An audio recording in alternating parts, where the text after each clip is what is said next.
In the kingdom, knowledge is key.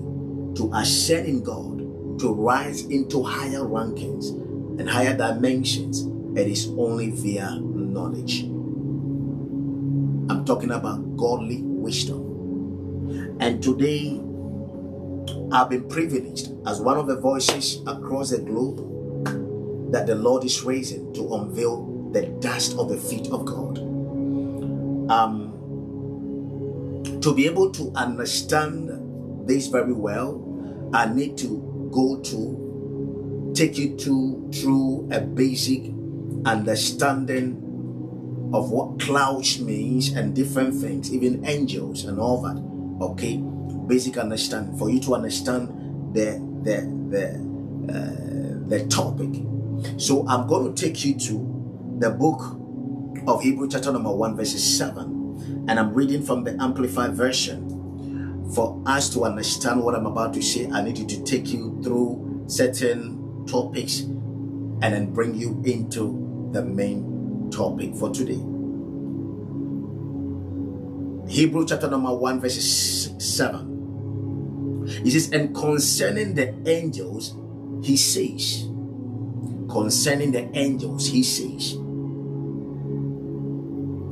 who makes his angels wings,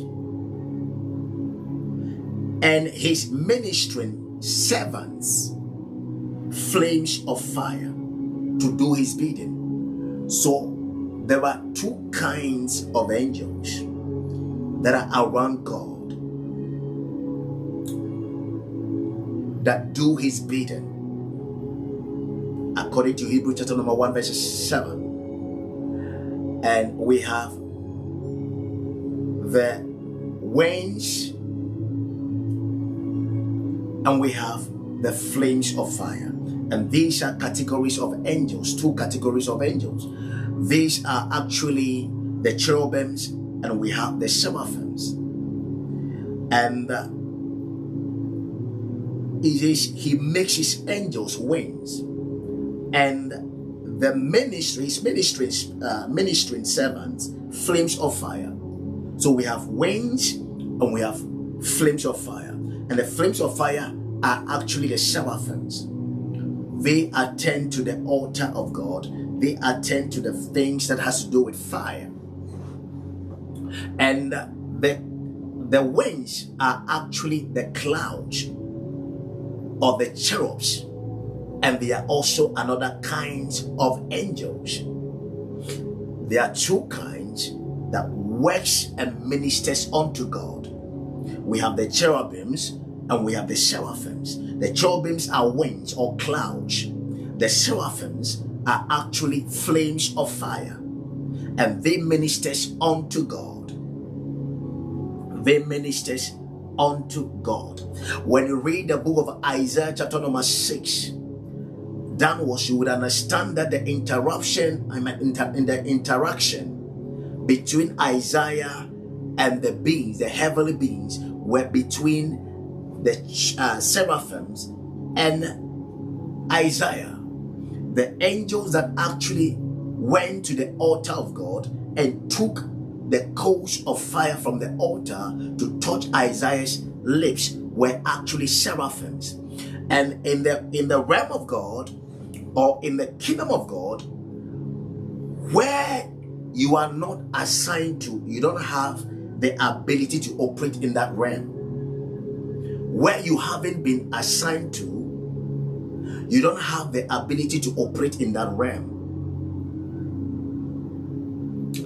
And your habitation determines your realm of access and what you can influence.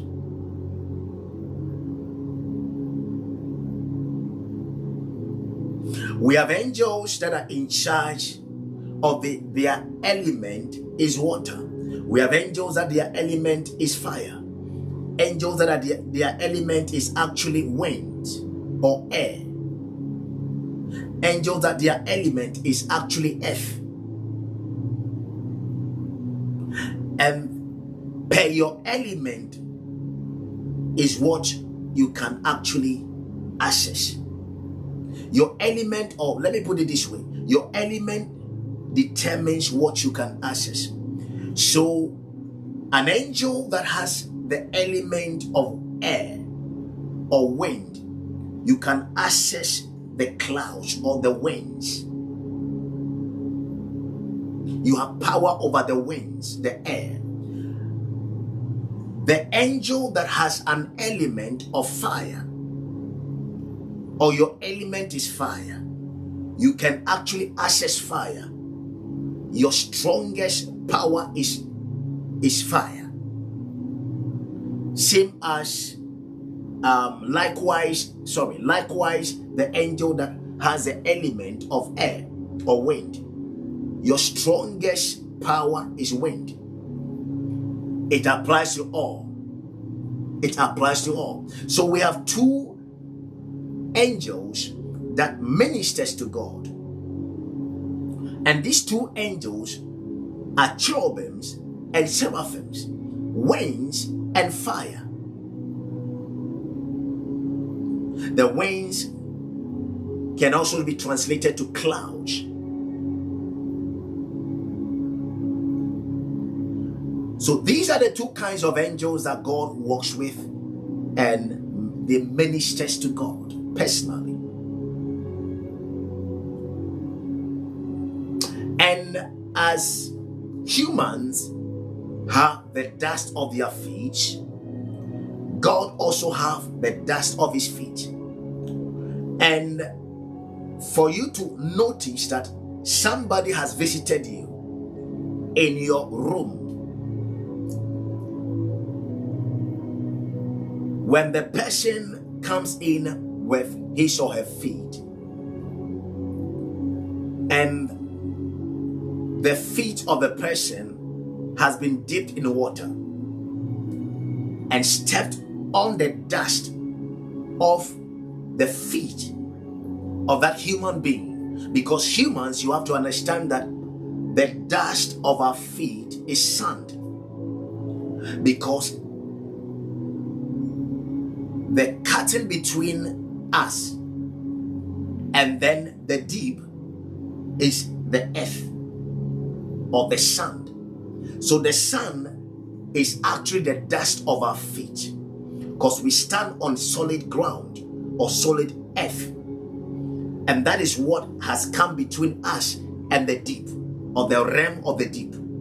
Because when you go down this earth, you actually meet water. So there is water beneath the earth, and it is the sand of the earth that has divided us between the water.